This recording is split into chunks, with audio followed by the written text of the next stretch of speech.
Matteo Maestracci, bonjour. Bonjour Nicolas, bonjour à tous. J-, ah bah non, tiens, nous y voilà, ça commence ce soir. L'Euro 2016 débute en France pour 4 semaines avec le match d'ouverture. Ça tombe bien pour un début, France-Roumanie, coup d'envoi 21h au Stade de France. Journée spéciale évidemment sur France Info, un mois spécial même jusqu'au 10 juillet de 4h du matin à minuit. Au menu de ce journal de l'Euro, Didier Deschamps, Christophe Jallet, le milieu de terrain roumain Gabriel Torge, mais aussi un jeune supporter du Portugal particulièrement à l'aise au micro.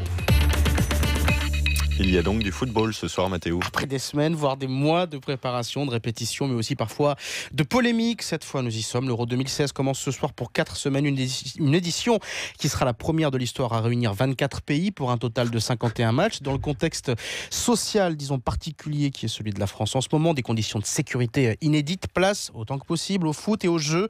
90 premières minutes ce soir qui vont officiellement lancer la compétition. France-Roumanie, 21h au Stade de France pour les joueurs entraînés par Didier Deschamps, qualifié automatiquement comme pays hôte.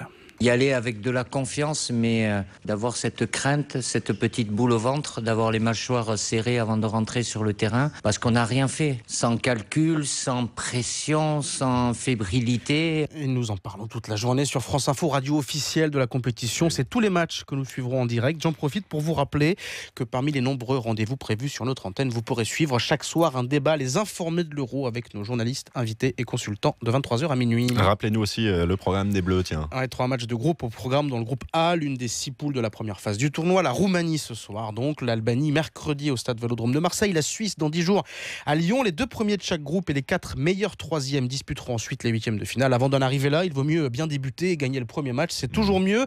Des Bleus qui sont impatients de disputer leur premier match officiel après 2 ans de matchs amicaux, comme le défenseur Christophe Jallet.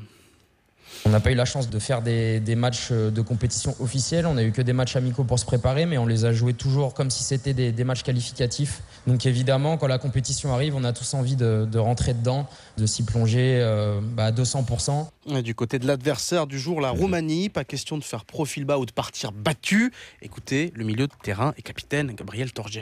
Il n'y a pas de favori dans une phase finale.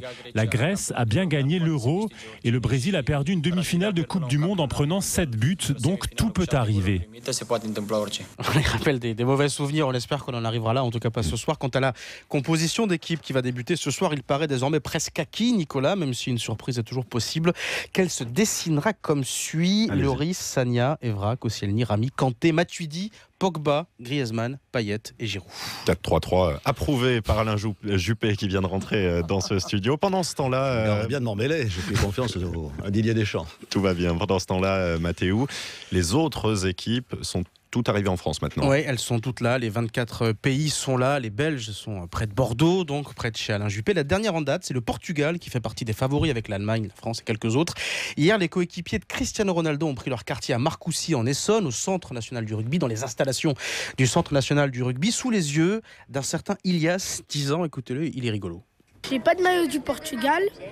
Ça m'énerve. Je voulais me faire signer au moins un truc de mes maillots, mais j'avais la casquette rien. là. Ouais, ben voilà, je vais me faire signer ça. Et ben voilà, on se fait signer la casquette. Voilà, Ilias avec Guillaume Batin de France Info hier à Marcoussis. Le Portugal, Nicolas, soyons précis, service public oblige. Le Portugal qui débutera son Euro, ce sera mardi soir face à l'Islande et ce sera à Saint-Étienne.